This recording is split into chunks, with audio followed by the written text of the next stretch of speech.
Okay, thank you everybody for coming here. We do have a quorum. We're gonna get started with the APRN committee. And call to order. Oh, sorry. Sorry. Sorry. I wasn't hearing you. We'll call the meeting to order. After Michaela sits down. And call to order. Okay, there was no on-site packet, correct? That's correct. There's Okay. no on-site packet. All right, and then additions and revisions to the agenda.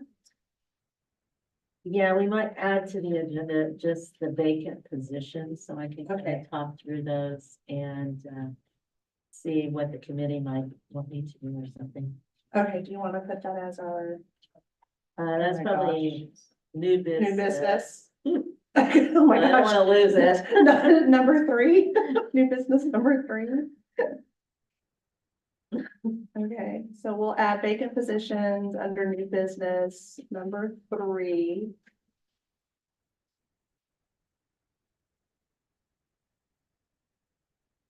Okay, And then we will need a motion since we amended the. okay, and then we'll need a motion to I don't know that we do. We have a moment here.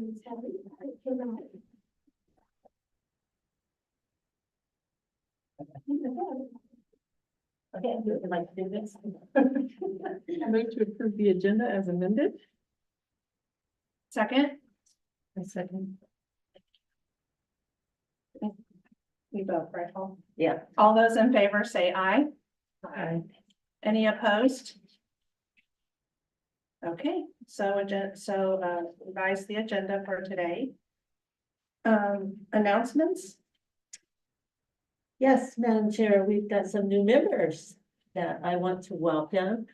The first one would be Michaela Easton. She is one of our board members, but she has never been on this committee before. So she is new to this committee. And then we have, I don't know some of these people, so the ones that are on virtually, I'm sorry, I'm not totally sure who you are, but we have Kimberly Arthur. Are one of you Kimberly? Oh, all right.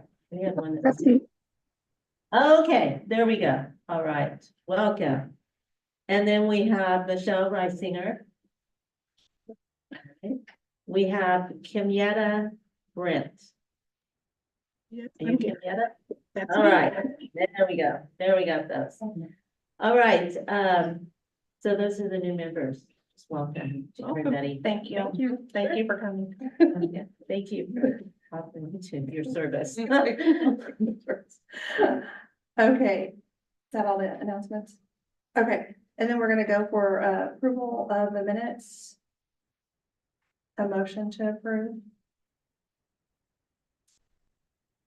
We should have the minutes there, and then there's sample motions for you if you want to use one of those, or you can make up your own motion. Whatever you would prefer. Okay. I take a motion to approve the minutes from September 12th of 2023, the APR committee meeting as written. I'll second that. All those in favor? Aye.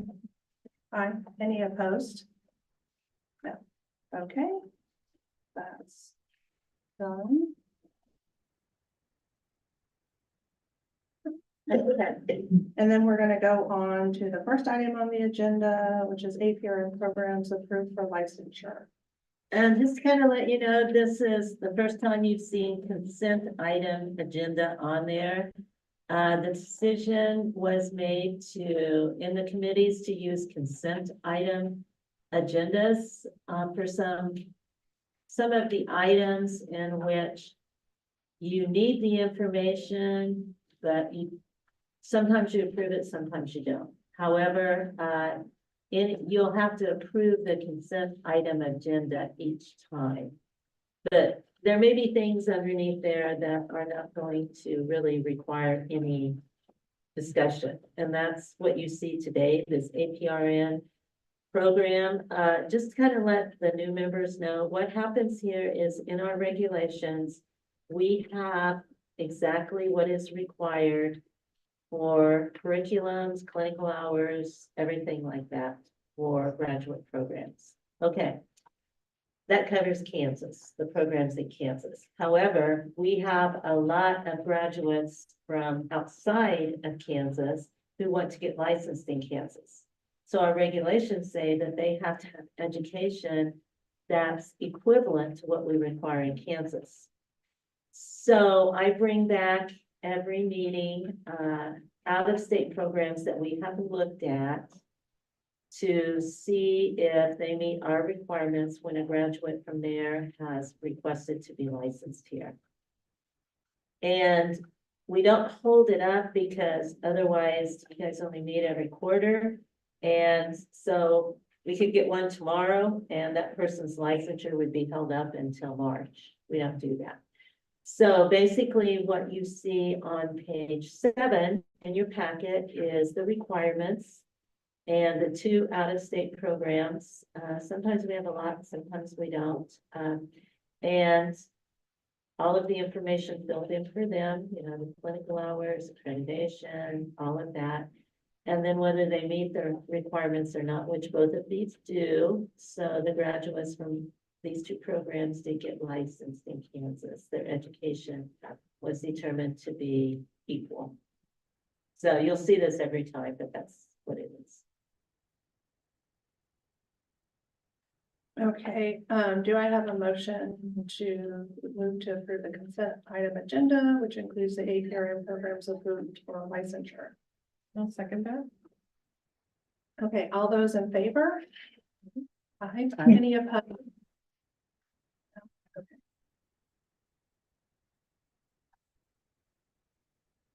Then we'll move down to unfinished business. We have number 1, prescription monitoring program, the PNP committee report. Actually, this is one of those vacancies. We had someone that the president and vice president appointed to this. However, in talking with Josie, she really does not prescribe enough. And she didn't feel that she would probably be the best one to represent KSBN on the prescription monitoring program committee, which is actually a committee out of the Board of Pharmacy. They review a lot of the stuff about K-Trax that comes in. And so we are supposed to appoint an APRN to represent KSBN on that committee. We did not have anyone who filled out an application for that. However, if anybody knows anyone that they think would do a very good job, we certainly can contact that person and see if they have an interest. Just need some names probably. If anybody knows anybody. Okay. So do we reach out to, like advanced practice groups to see if they, the only one I can think of is like Caven. I don't know if anybody else has other groups that they are. I'm sure the CRNAs have a group as well within the state of Kansas. And to reach out to our groups to see if they have somebody who'd be interested and they thought would be a good candidate to put forward. Okay. It's a great idea. I can do that. Okay. I will do that. Okay, thank you. Okay, then item 2 is the update on the CNM independent regulations, which is. Okay. No, Oh, well, no, not really vacant. well, Okay. yeah, there's some vacancy with that too, but, just to let everybody know what this is, gosh. Years ago, I would say like 2016 or something, the legislature passed a bill in which, nurse midwives could become licensed through the Board of Healing Arts, and they would then be certified nurse midwife independent. And supposedly they were gonna have independent practice. Which was okay. The difficult part of this is that part of the bill is the regulations that were to be put together because of the statute change had to be done and agreed upon between Board of Healing Arts and the Board of Nursing. And there is a advisory council that gives feedback to the Board of Healing Arts. On that advisory council is 2 positions, and there's supposed to be 4 nurse midwives licensed through the Board of Nursing. So these nurse midwife independent, they have to maintain licensure through us as an RN and an APRN, and then they get another license through the Board of Healing Arts. This has been quite an endeavor, maybe would be the way to put it. In that the regulations, we have a lot of problems getting agreement between the Board of Healing Arts and the Board of Nursing. The 4 nurse midwives that are on there are due to come off. So we're gonna have to find 4 interested in doing this. And I say this because this council doesn't meet on a regular basis. And some of them that have been on there in the past have not really felt that their voice has been listened to or acted upon or anything else. There were like, I want to say 12 or 14 regulations that have come out of this. They've all been agreed upon between the Board of Healing Arts and the Board of Nursing, except for 2. And how this happens is the regulations are started through the Board of Healing Arts, approved through the Board of Healing Arts, and then they come to the Board of Nursing to review and approve. And so we are not in the driver's seat with this. I'm just saying that. They've had a lot of changeover at the Board of Healing Arts, and the person who has been working on this for a while with me, as far as presenting over at the legislature and stuff like that, was their general counsel. Okay, well, she's leaving. So I have no idea who's gonna take up these 2 that still need to be done. And then we have 4, we need to find 4 nurse midwives who want to be on this. But the whole thing is their practice over there has been restricted enough that they actually can do more licenses as a nurse midwife here. And there's not very many of them that are licensed as the independent. That just never really took on like I think they thought it was. But anyway, we still have these 2 regulations out there. This council, I think, met in March and was supposed to meet in November. That was canceled. There's nothing on the Board of Healing Arts website about when that will be rescheduled. So that's part of the frustration, I think, for the nurse midwife members of this is it doesn't meet very often. They don't feel like anything has happened here. So I don't know what's gonna happen to these 2 now that the general counsel over there. I presume somebody's gonna pick it up, but typically when somebody leaves, there's a bit of time before everything gets absorbed by someone else. I can continue to visit with them and everything, but I think probably the thing that needs to take place soon from the Board of Nursing is we find someone to fill those 4 vacancies. I think the 3 that are on it would still attend. However, they probably are due to come off. One of them moved out of state. So there's only 3 right now. And if you want me to, I can reach out to the certified nurse midwives licensed through us and see if anyone has I think that's a good idea. intent to do this. Yeah. And, you know, since the bill passed a couple of years ago and APRNs can practice full practice, they can do a lot more through us. So I don't know what the future is as far as this nurse midwife independent licensure through the Board of Healing Arts. Nope, I think that's a great plan, Carol. We just kind of have to wait for information. I just want to get understand. Anyway, I will. Do any of the new members have any questions while we're on this topic? I take for granted I've been here for a little bit now. Any questions? Okay, Not yet. not yet. Okay. Please speak up.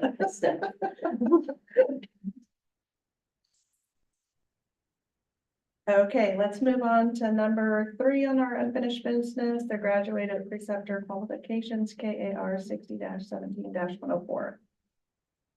Yeah, that's page 8 in your packet.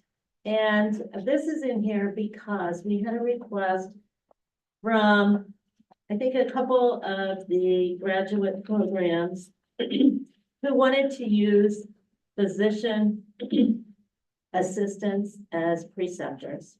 Right now, to be a preceptor to a graduate nursing student, they have to be either an APRN or a physician. But some of them are requesting that we change that to include physician's assistants. Because they feel like, you know, it would be more of the multidisciplinary. So what we told them is we would bring it to the committee and the board and see what their thoughts were. So that's what's here.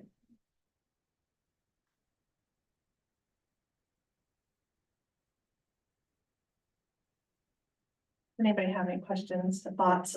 Realistically, their scope and practice patterns are they deviate somewhat from what is consistent with what's being taught to our graduate level practitioners.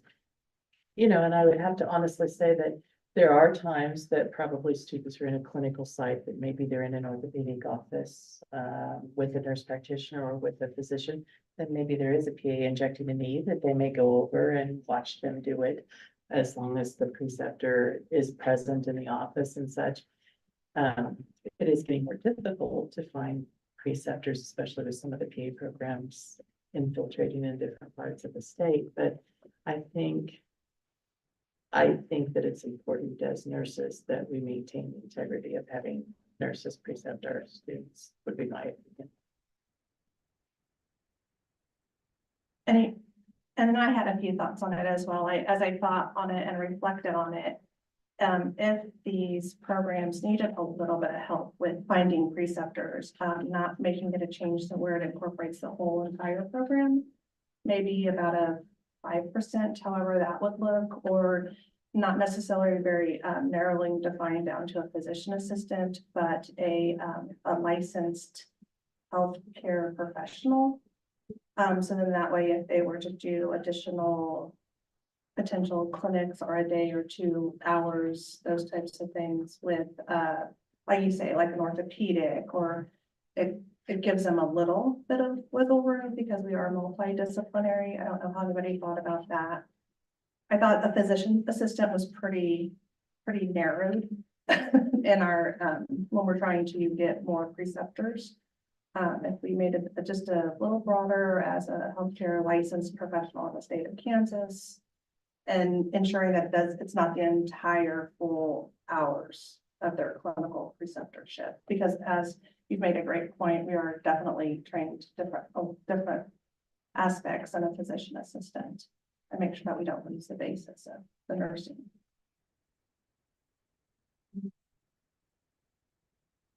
And I know everybody's new, so so this is something we need to definitely kind of think about and reflect on more. I can understand that as well, since we're kind of all of a sudden a new committee again. I think it would have been just me and Brenda that have been here for a while. I think it would be challenging. So how would you propose then that you would track that? If you assign a percentage, I mean, it sounds like maybe a can of worms we might not want to go down. How do you enforce that? If an entity is abusing that privilege, I mean, I don't know how you track it. I guess maybe you could pull that, you know, we log in I can only speak for Washburn's program, but we use Metatrax as our patient logging. And I guess there might be a way to purge that information, what percentage from your logging data or something like that. I don't know. I asked Janelle Martin to come up here because Janelle she goes out and does site visits and she works with the graduate nursing programs.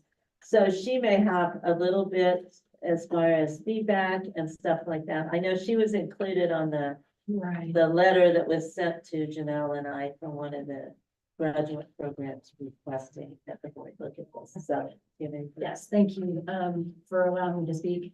I think that we did get feedback or ended up getting feedback from several of the programs, and it was fairly unanimous. A couple of things. One was they felt like the inclusion of the PAs is just a part of how we work now, and that the multidisciplinary approach was important. A couple of the programs are, because they're so rural, they are really, really struggling with always having NPs. And again, their scope ends up being a lot the same where they are in the situations that they're in. So they're feeling like that's all part of a team, because even though physicians have a different scope of practice than their nurse practitioners do, we still allow them to work under them. So one of the arguments is because they work under the PAs work under the kind of that same model, that would be kind of an extension or a similar type of process for that. But they also did say too, not to have it all be with PAs. And the way that they can track that, most programs have a process with their preceptors. They have to track hours and they have to track who they're precepting with. So they would be able to show if they have 700, clinical hours, they would be able to show how many hours are with physician or with the nurse practitioner or with the PA. So I don't think that would be as much of an issue as not having that option at all. Some of them are really going to struggle with a complete exclusion. I mean, they've been doing it so far with a little bit of, I don't think they realized. So they might have used a PA in the past until they were aware of that.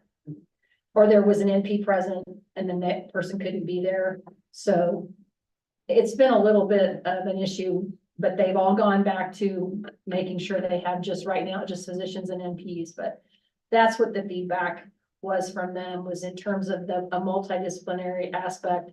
They could see it being part of it. There are some programs also, I just might add, that allow, when you were talking about other licensed professionals, and it would have to be at a certain level, but like for the psych mental health programs and some of them that are doing courses that might be part of that, they're allowing masters and doctorate paired social workers to also be preceptors for certain parts of those programs.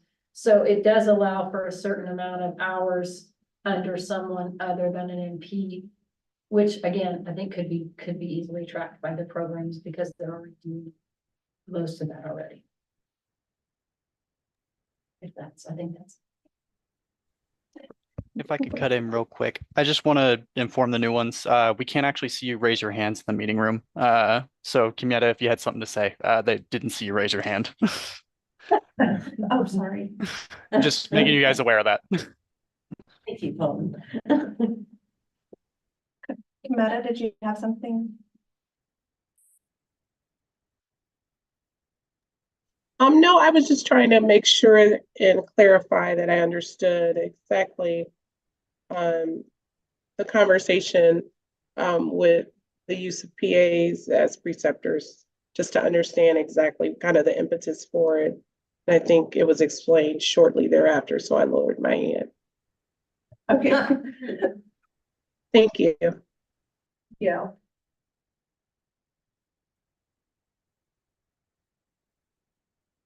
Any other comments?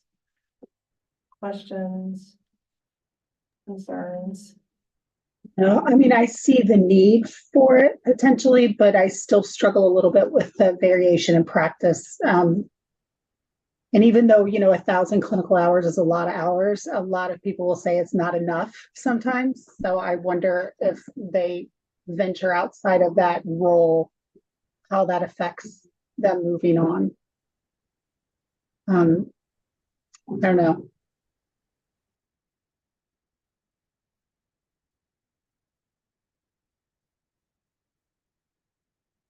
Okay, doesn't sound like it come to us. They're concise, so why don't we, we'll think on this a little bit more and table it till March. Is there any additional data that would help? I'm just wondering if, I think what would help, maybe, I don't know what the rules are, but if maybe we could reach out to, the graduate level nursing programs in the state to find some feedback from.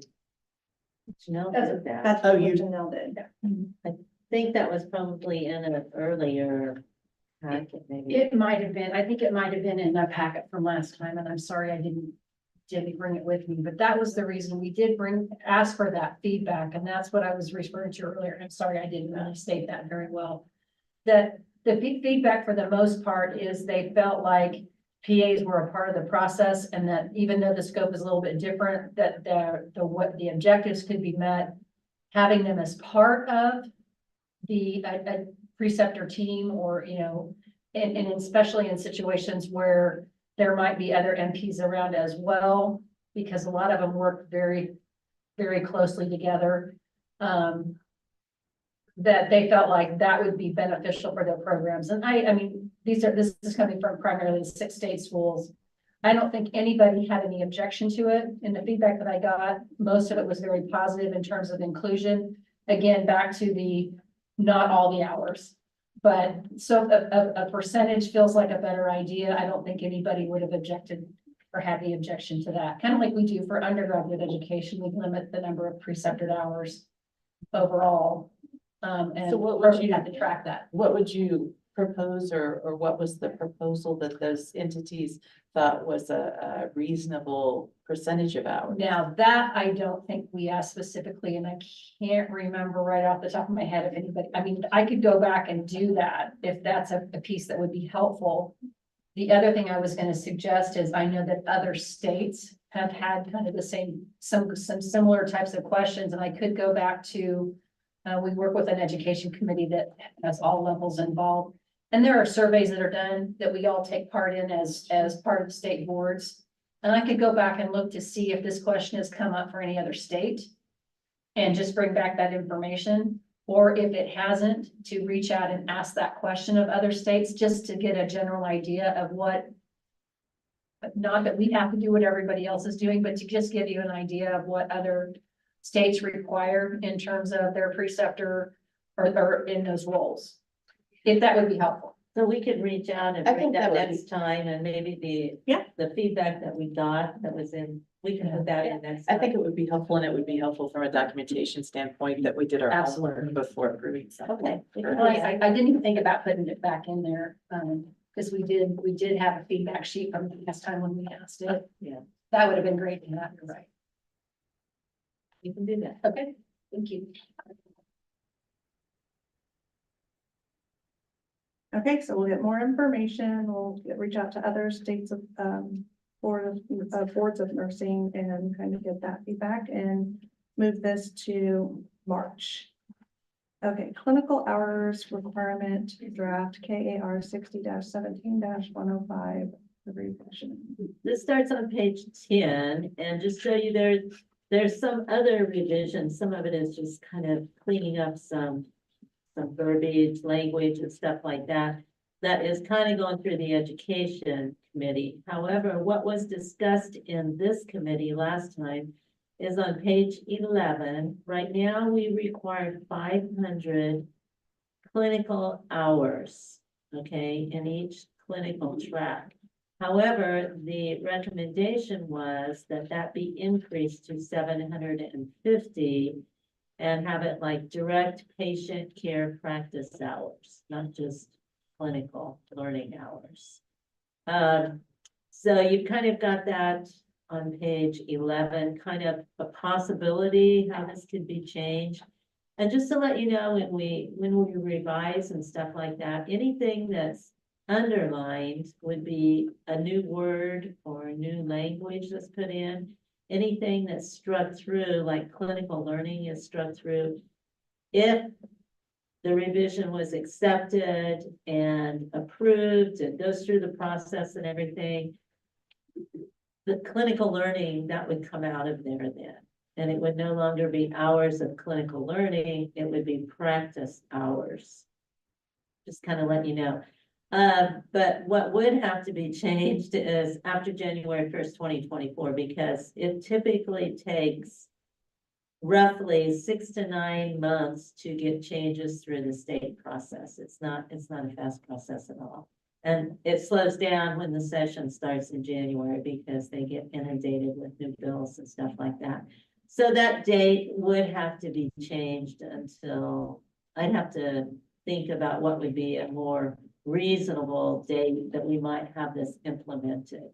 But that's why this is in here is they wanted to raise the requirement to 750 direct patient care hours in each clinical track.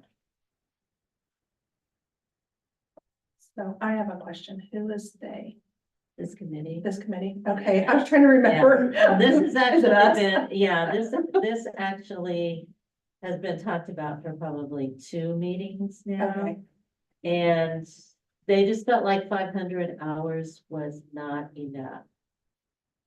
And it is pretty low compared to what you see.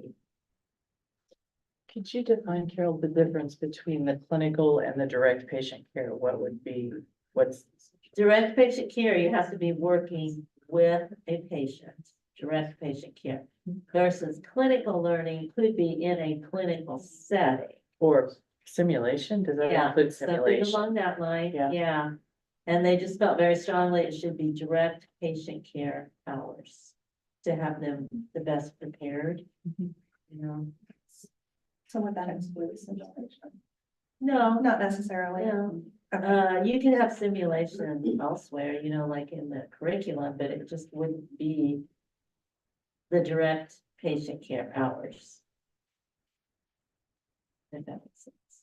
So it's up to you all how you want this. But this is just from prior discussion.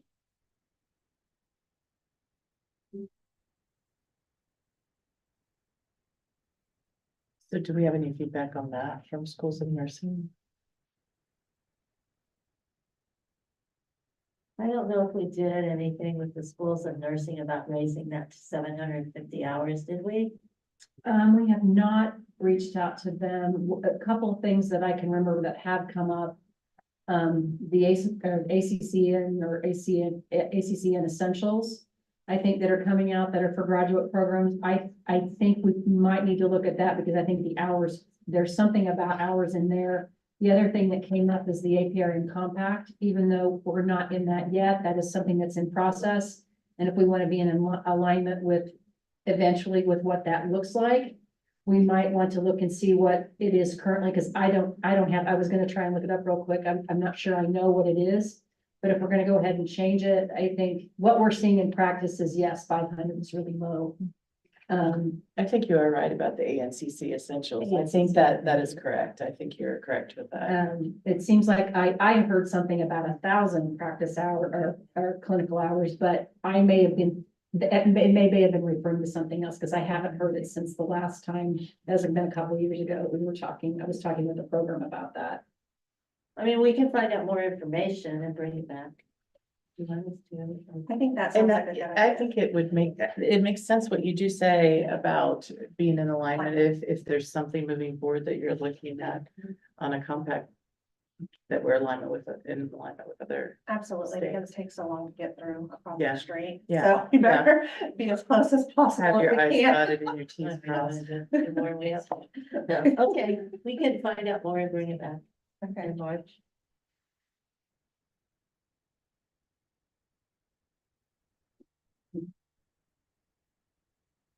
Okay, and then we have number 5, new regulations review process to be completed by March 2025, 0 of 20 completed. Do you want me to explain this? for Yes, the new please. ones?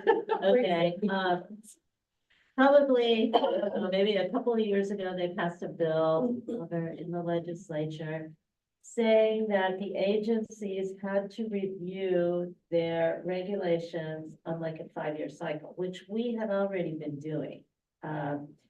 However, what they did is they were very, very strict about what we needed to review them for. We had not been reviewing them in that extent.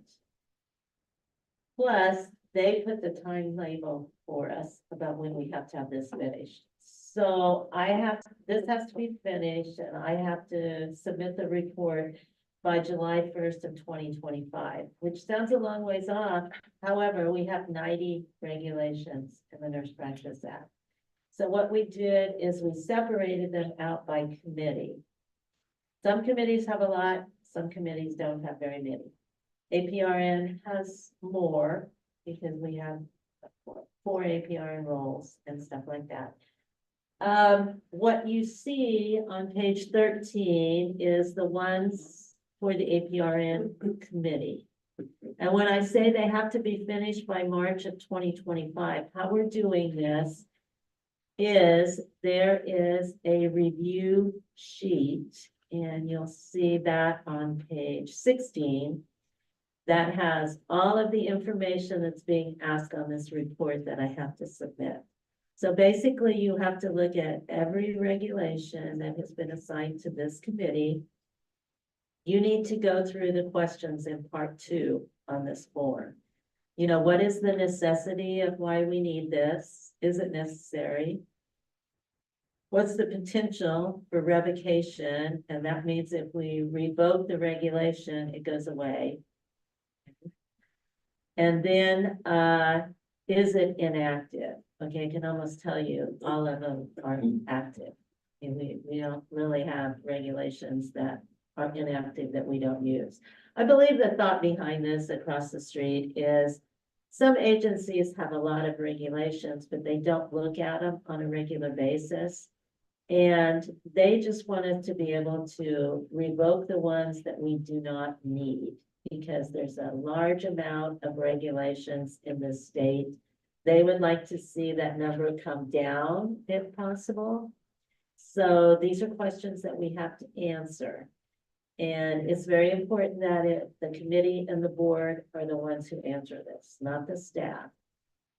So the ones that you go through today, there's a list here, and you can decide as a committee how you want to go through this. What's happened is none of them have been reviewed yet because of being held up and other discussion coming to the committee and stuff like that. So you can decide how you want to do this. I did break them down into like nurse practitioner, nurse midwife, CNS, and RNA. However, you need to realize that there's some that are generic across all 4 roles. And that's what you see at the beginning. So just saying, okay, we're going to do nurse practitioner, we're going to do nurse midwife, that's fine, but you're missing this big group right up here that has to do with education, licensure, and more than just scope of practice for that particular role of the APRN. So you basically need to look at each of those however you want to, and you're going to have to refer to the regulation review form and look at the questions in part 2. You have to fill out the necessity and then potential of revocation. If you say it's not being revoked, some of this then will become not applicable below that. But all of this is on that report that I have to fill out and submit for each regulation, each of those 90 regulations. It's kind of a big thing that so committees have to get working on it. And then how this is done is what you discussed today, if you discuss any or whatever, that feedback will come back to you in March then, so you have a chance to look at it again and say, yes, we approve this. At that point, if it's approved out of committee, it goes to board the next day, because the board always has the final decision. Everything that happens in this committee, basically, Melissa takes to the board tomorrow and reports back to the board about what happens. And so you guys just need to decide how you want to do it. So at our last meeting, there was a group given. I forget what, because I had sent it to Jill. Because I had reviewed, I think there was like 4 or 5 at the Okay. last meeting. Yeah. So I had reviewed those, and it's really not that difficult once you kind of dive in and kind of think about, like, is this truly needed? I believe one was like a name change and Obviously, that makes a lot of sense, and we want to make sure that we're having a legal name for the provider who is working in the state of Kansas, and then just putting out like benefits and, you know, aligning with the Kansas State Practice Act, the Nursing Practice Act, and do we have a list of the ones we did last time? We didn't do any. Oh, no, we know we didn't do anything, but I thought they were assigned, but now we have a whole new. No, committee. what you actually directed me to do last time was divide them by the different roles, Okay. which is what shows up here.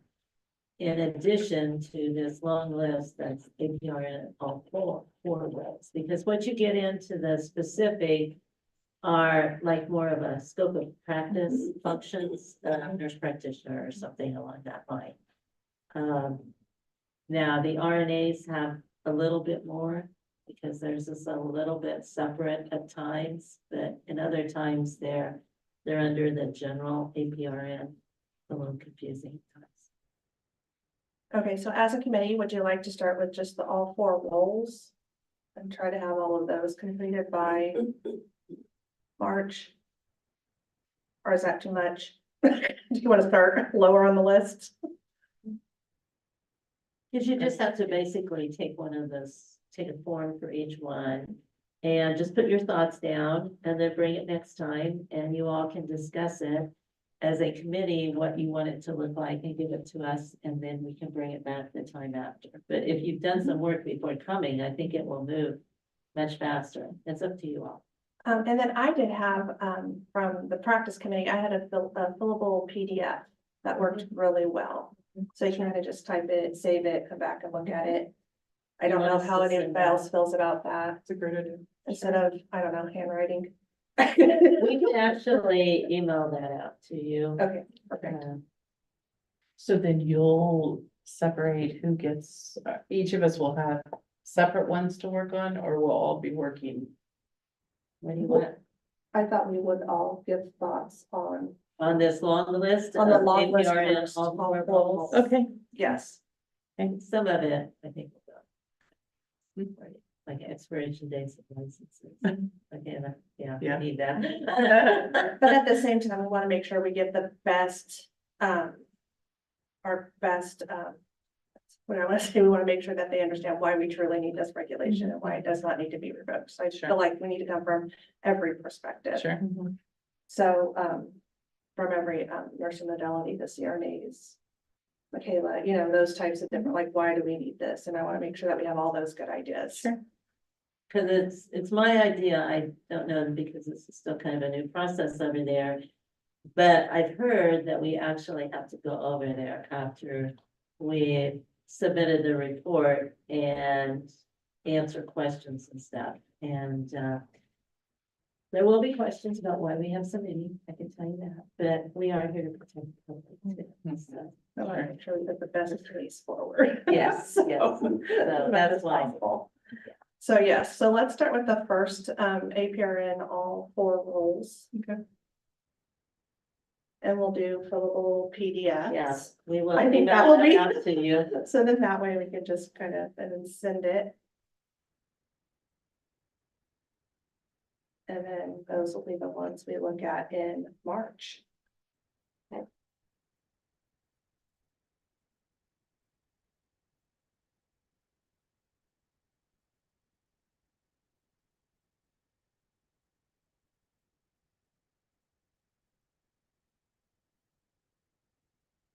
And I personally will not be here for the next meeting, but I will do the work and will be sent. So just so everybody knows that'll be done. All right. For next new business, And I've talked a little bit about the vacancies and you've given me some ideas to who to reach out to and stuff like that. So hopefully I can find some people for that and bring that back. okay, So hopefully we'll have those filled by the next meeting. That's very helpful. okay, and then number 2, 5-year statute regulations review. This is different than, these are statute. statutes. Okay, so the statutes in the Nurse Practice Act are not included in this regulation review. That was in this bill. That was truly just regulations. Statutes, we still review every 5 years. But we don't maybe dig down quite as deep. We just kind of look at it, is it still something that we need? Are there any changes? I will tell you, these are statutes. So just to review with everyone, statute changes have to be made in the legislature. The Board of Nursing can have some suggestions, but then we have to find a sponsor who's a legislator, start it through the process. It has to be introduced in like health committees, either on the House side or the Senate side. And there's testimony and all of that. It has to pass out of the committee and then go to the chamber. Like if it's on the House side, it has to go all the way through the House side. So it's get passed out of committee, then it would get passed out of the House as a whole. Then it would switch over to the Senate and we do the very same thing. It's a process that is not the easiest. So we're very aware of when we want to take changes there. Because once we take a statute over there and it gets opened over there, sometimes we lose a little control about what happens up there. So we try to, think these through really well. But that's not to say, if you all feel like there's a change that needs to be, then it's up to the board to decide whether that's what they want to do. So that's why these are in here, but they don't have to be done to the extent that the regulations. Makes sense, everybody? And those actions.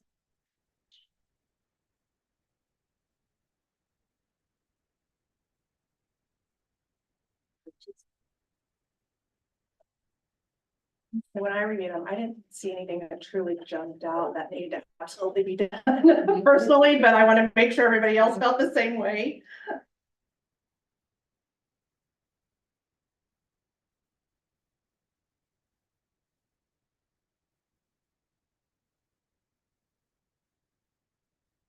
Yeah, the only thing that you will see here is the AP or the CRNAs still have the older language about authorization to practice versus licensure. For some reason, when the language got changed for the other ones, it did not get changed for the RNAs. However, the RNAs have a bill that they're hoping to get full practice authority. And that will change some of this because I believe it has the term licensure. So that made a little speed last year, so they'll have it back over there in June.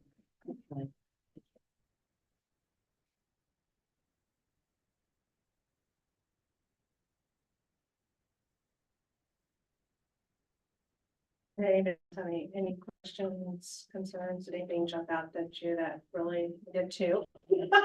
Look to my Zoom people. Okay.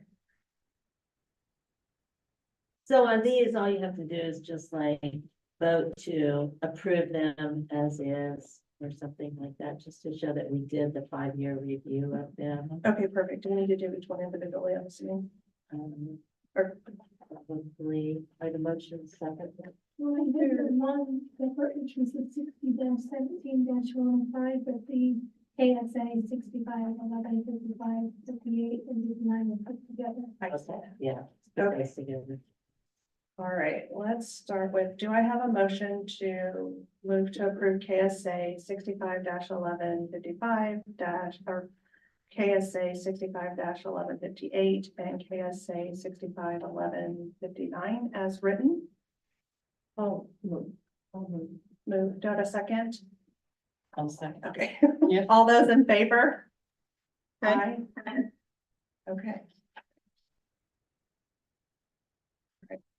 All right, do I have a motion to move to approve KAR 60-17- or is that not right? Oh, no, we just did them all. I'm sorry. These are the statute. I'm sorry. Never mind. I take that back. Apologize. They were all on one. Okay. Oh, I think yeah, I put it in. Oh, that's okay, yeah, we're bringing that one back. More Bringing that one back. information about that one. all right. We're gonna hang on to that.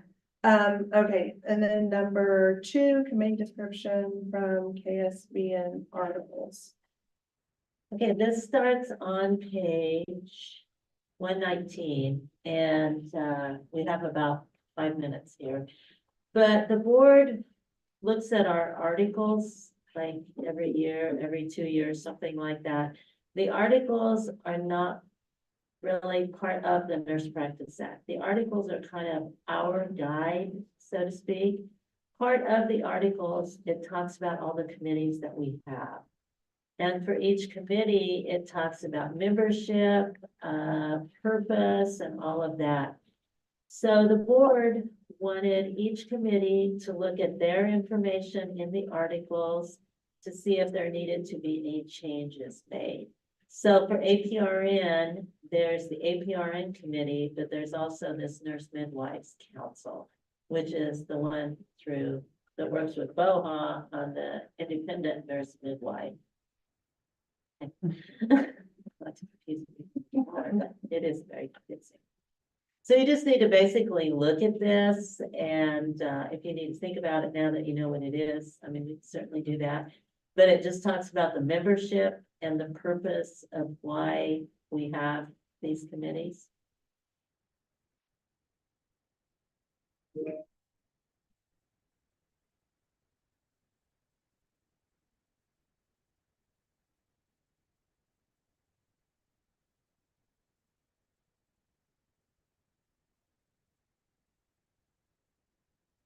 Did anybody have any questions?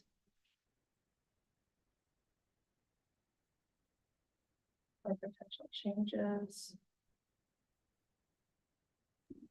I have a question. What happens if you can't find 4 midwives willing to join that council? I don't know.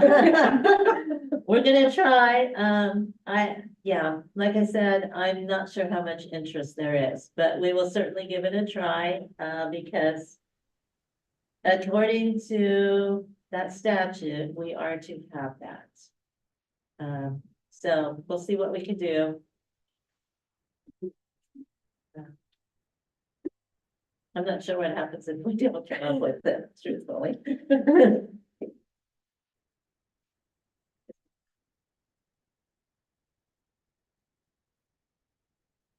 I don't know if I answered your question, but.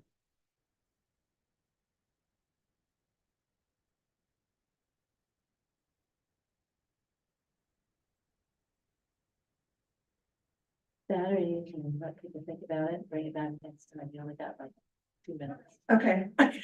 Sorry, not to, Okay, hurry you along, but. I'm leaving a lot for Rebecca when she comes back in March, but why don't we have everybody review just to make sure, mull it over now that we've all kind of, I think this is the first time I've done it actually, to look at these, so, look at that, and then we'll bring it back in March, as long as there's no major changes or suggestions to improve upon it. And then we'll go from there. So we'll move that for March. And then we did have number 3, which was an agenda change for vacant positions. Which was number 1. Oh, which was number 1. Oh, Yeah. okay. We don't So, actually have that anymore. so we don't have that anymore. Okay. So, yeah, there we go. And we left a lot for the agenda for March 2024 I think I committee. got it all down here You though. have it all down. Okay. So, Any other questions from new members? it should be, I mean, the new members then will have some idea next time. Like, Yeah. it's like everybody on the committee changed over. Yeah. Yes. Okay, if nothing else further, I think we're okay to adjourn. Anybody else have anything? Carol's a great resource, and so is everybody else who works up here, so please reach out to them if you have any questions. All right, so we'll adjourn the meeting for now. Thank you, everybody, for participating. Thanks for coming. Thanks for coming in person. Thanks for coming in person.